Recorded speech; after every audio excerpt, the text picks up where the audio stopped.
how you overcome obstacles. And the story, of course, is David and Goliath. We've all heard it, right? Let me just kind of tell you it my way. So you got two mountains, right? On one mountain you got the Israelites, the other mountain you got the Philistines. Okay, there's a valley in between, and in between there's a guy named Goliath. Goliath is about 9 feet tall. This is what biblical scholars say. About 9 feet tall, about 700 pounds, probably had bad breath. Mother probably never loved him. And I wouldn't either if you had to give birth to a guy that tall. Right?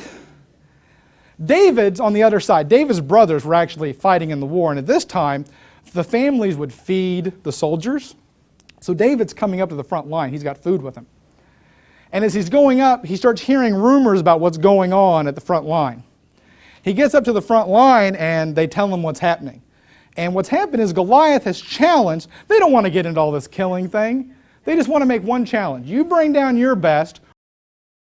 We've already sent down our best. They fight. Whoever wins, the other ones get to become their slaves. Pretty simple, right? Kind of, sort of a boxing death match kind of thing. But there it is. Now it would be on pay-per-view, but then it was in the middle of the valley. So David gets up there, and nobody from the Israelite side wants to come down the hill. Nobody wants to come down the mountain because that dude is 9 feet tall, he is 700 pounds, and he's every bit a nasty, nasty person. This guy is he's just simply too big to hit. You just can't do it. David gets up there and says, I'll go. I'll do it. He's 12 years old at the time, little guy. He goes to King Saul, and Saul says, okay, yes. You're the only volunteer I have, I'll take you. So Saul says, but don't worry, we're going to give you some armor. So he puts his helmet on him. David says he couldn't even hold his head up. It was so heavy. Tried to put the breastplate on him, he could hardly stand. Gave him a sword, he could hardly pick it up. And David said, you know what, I don't know. And I love what the scripture happens to say here. It says, I can't use it because I haven't proved it yet. I love the word proved. Because there's lots of things in our businesses that we're out there trying. We haven't proved them yet. But there are some things that we have proved that work. And if we focus on things that we've proved that work, we're going to have success. So what he says is, look, I'm just a shepherd kid, and a lion came to take my sheep, and I delivered him out of the hand of the lion. And a bear came to do it, and I delivered him out of the bear. And with the power of God, I did it, and I'll take down Goliath. No problem. Because I've proven that. So he starts down the mountain. And I always think about when he's going down the mountain, how it describes it. It says that he stops at a stream.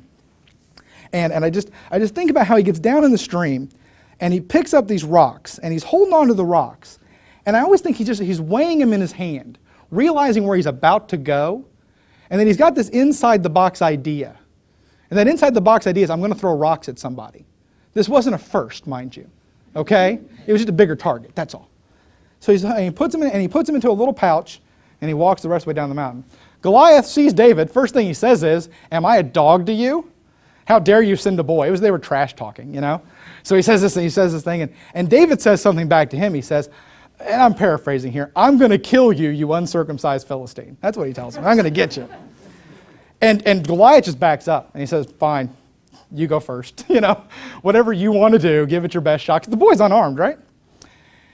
Takes one of the rocks, puts it into the slingshot, swings it above his head, and he throws. Anybody know where it hits him? In the forehead, right in the forehead. That's right, goes in. Goliath goes down. Now, here's the part you don't know. Goliath isn't dead yet. All we know is he's down. That's it. He knocks him down. David then walks over, picks up Goliath's sword, and chops his head off.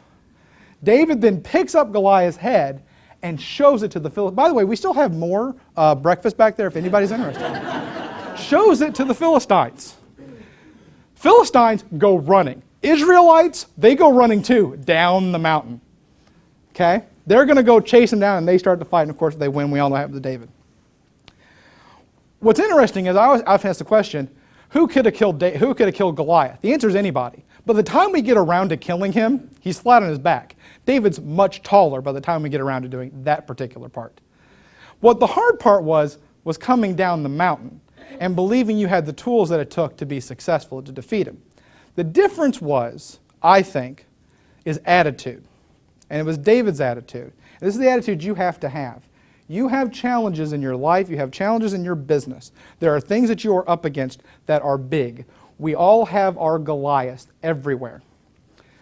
All the Israelites looked down at Goliath and they said, the dude's 9 feet tall. He's 700 pounds. He is too big to hit. David said he's 9 feet tall, he's 700 pounds. The dude's just too big to miss.